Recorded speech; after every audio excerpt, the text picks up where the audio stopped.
Hello, my name is Nathan Bukovich. I'm currently a grad student here at Reinhardt University. I'm in the Sports Administration and Leadership program, and this is case 2 study of class SAL 630 Legal Aspects in Sports. Today we'll be covering O'Brien versus NCAA in 2014.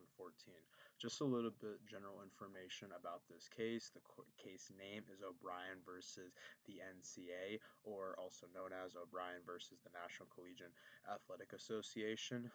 The court that was in charge of this case was the United States District Court for the Northern District of California, and then that for the initial ruling, and then it was the Ninth U.S. Circuit Court of Appeals that affirmed the part in 2015. That's very important.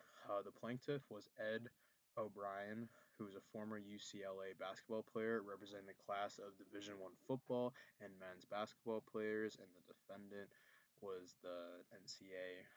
um, it's very common that these are the plaintiffs and the defendant, but it's also important to remember that O'Brien was just like the main name. There were some other former athletes that were actually plaintiffs as well, like Oscar Robinson and Bill Russell joining, and then also there were 20 other former college athletes that actually helped them with this case and filed an antitrust class action. It's also important to mention that not only was the NCA as the defendant in this case, but also the Collegiate Licensing Company as well.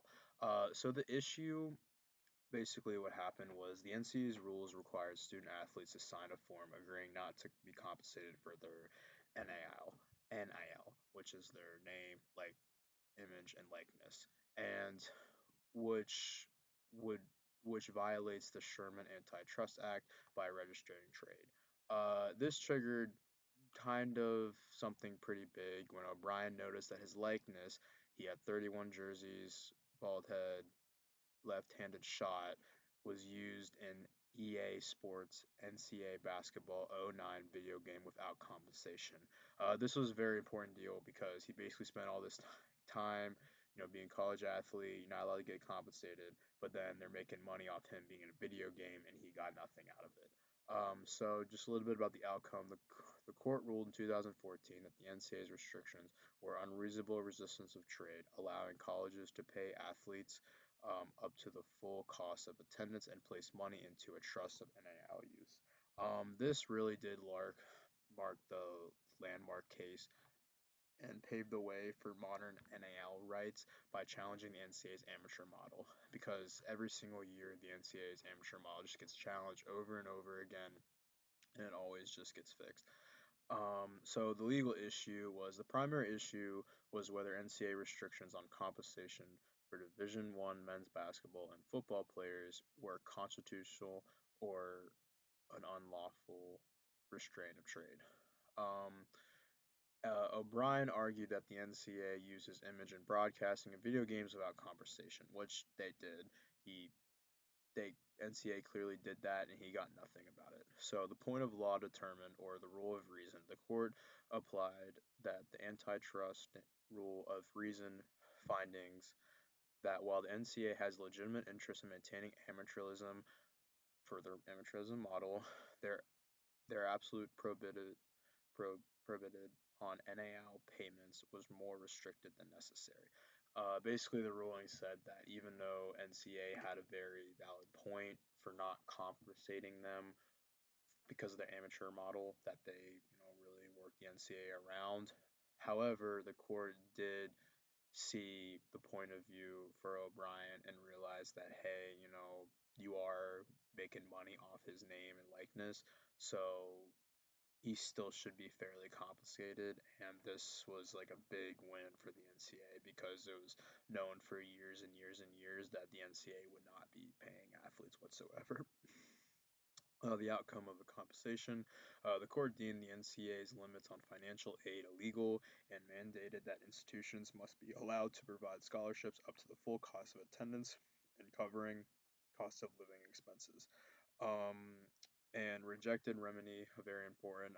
While the district court initially allowed a trust fund up to $5,000 per year for deferred compensation, That was in the first court, but in the second court, which was the Ninth Circuit Court of Appeals, struck this down, ruling that cash payments unrelated to education were not required by antitrust law, um, distinguishing the rule for pay for play.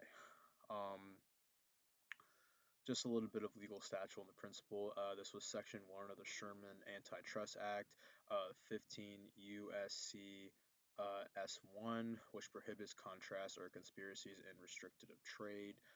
The rule of reasoning, the court did not find the NCAA's rules per se illegal, but analyzed them under the rule of reason.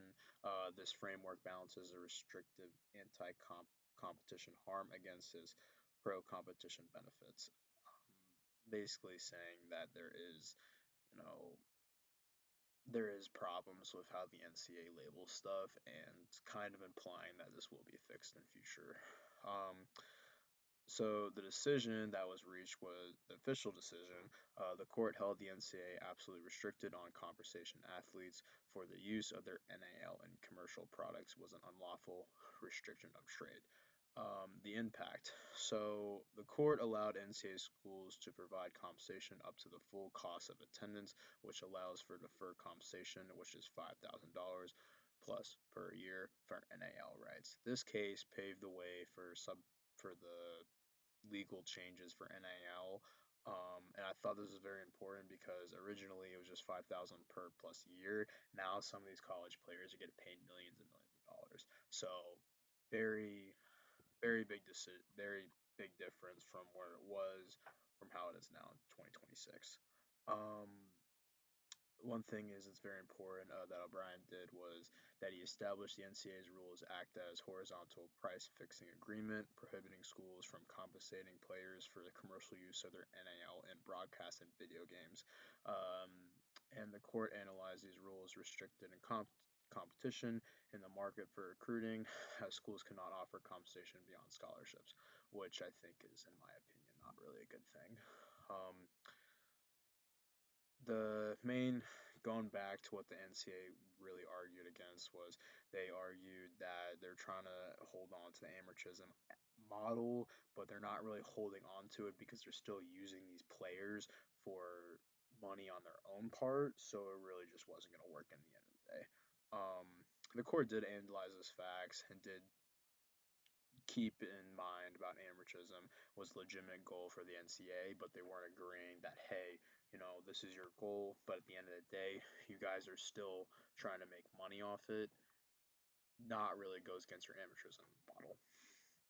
And the total ban on compensation was more restricted than necessary. The court basically said the NCAA should not have had bans on no compensation whatsoever other than athletic aid, financial aid.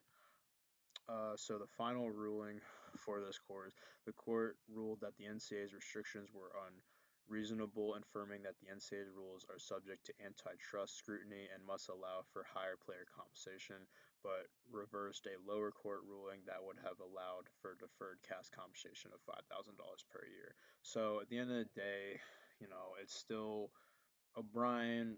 I don't think there was no information that he was ever compensated for this because it's a little bit too late. He did play in 2009.